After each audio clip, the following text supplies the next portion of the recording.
মহোদয়গণকে বরণ করে নেব। যারা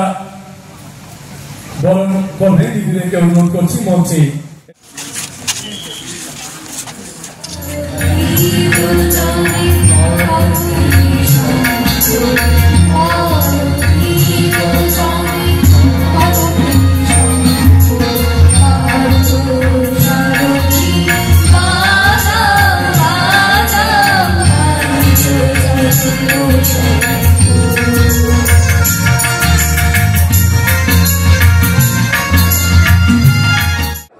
আইনের শাসনে নেওয়া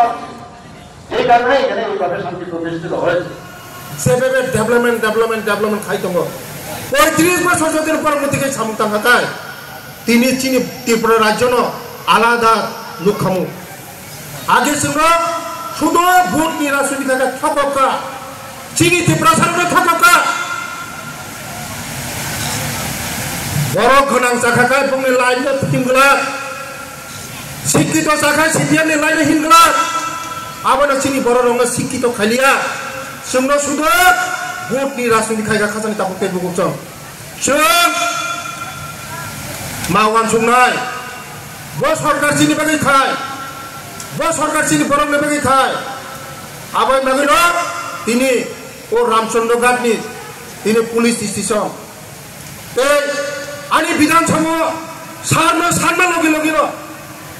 दुईटा आउटपोस्ट आनो 5 तारिखा 35 बছর सानमान ए खगेन्द्र जमातिनो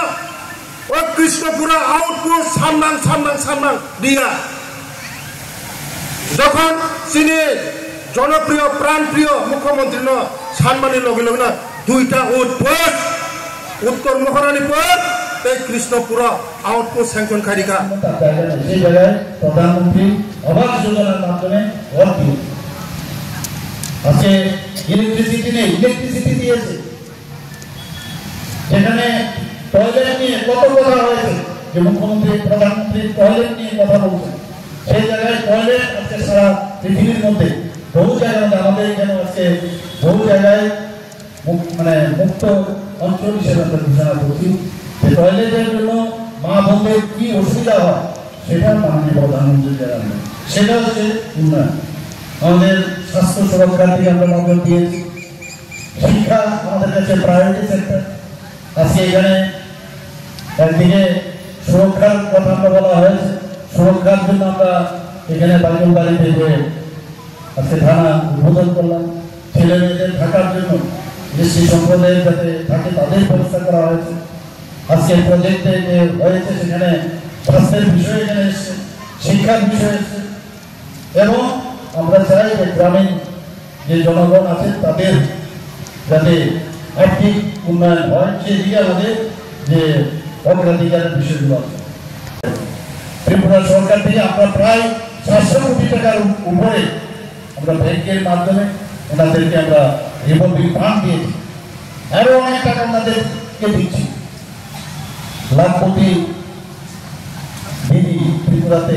এখন প্রায় 91,000 উপর হয়ে গেছে এটা মাননীয় প্রধানমন্ত্রী নরেন্দ্র মোদীজি আমাদের দেখিয়েছেন এখানে মহিলা আমার মায়ের বোনেরা মেয়েরা এখানে উপস্থিত আছেন এবং কিভাবে আমাদের সরকার যে কর্মসংস্থানই হোক এবং রাজ্যের যে নিজস্ব যে সম্পদ সেটাকে আগে কেউ ভাবতো না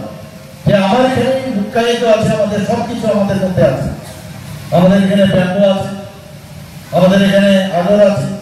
আমাদের এখানে আচ্ছা রাবার আছে আমাদের এখানে পেট্রোলিয়াম যে গ্যাস আছে আমাদের এখানে এগুলো নিয়ে আগে কেউ চিন্তা করতো আমাদের এখানে এগ্রিকালচারের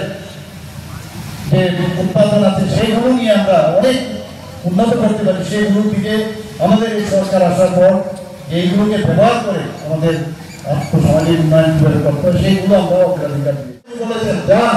ত্রিপুরাতে গিয়ে দেখুন উন্নয়ন কাজ করা হয় অনেকেই বলেছেন অনেক মুখ্যমন্ত্রী বলেছেন অনেক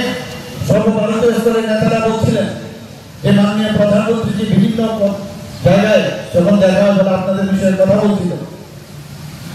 এই যে যাত্রা উনি আমাদের রোড ম্যাপ দেখিয়েছেন কিভাবে আমাদের আগামী দিন চলতে হবে ভাষণের জন্য ভাষণ না কাজের মাধ্যমে পরিচয় কেউ থাকবে না এই পৃথিবীতে, সবার একটা নির্দিষ্ট যেটা সবচেয়ে বড় সত্য যে সবাই আমরা কিন্তু একটি মৃত্যু আছে, জন্মের পরে মৃত্যু কনফার্ম, কিন্তু কাজই কিন্তু থাকবে এবং কাজ করার যে আমাদের মার্গদর্শন মাননীয় প্রধানমন্ত্রীজি আমাদের দিয়েছেন। আমরা শুধু একটা পাড়া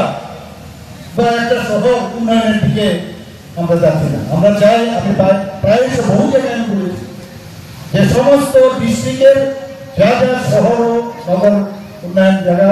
যে আমাদের মিউনিসিপ্যালিটি হোক, সমস্ত জায়গায় প্রতিটা মানে গ্রাম পঞ্চায়েত থেকে শুরু করে ডিসি থেকে আমাদের সব জায়গায় আমাদের উন্নয়ন করতে হবে, সেই বিষয়ে আমরা কিন্তু কাজ করছি। ইনফ্রাস্ট্রাকচার ডেভেলপমেন্ট আমাদের প্রায়োরিটি বিষয়। ইনফ্রাস্ট্রাকচার না থাকলে মানুষ কোথায় যাবে, কোথায় আমাদের খামতি আছে এখনো ইনফ্রাস্ট্রাকচার। আমার মনে হয় যেন কেন অন্যান্য বিদেশে যদি সেখানে যদি এত সুন্দর ইনফ্রাস্ট্রাকচার করতে পারে তো আমাদের এখানে কেন হবে না।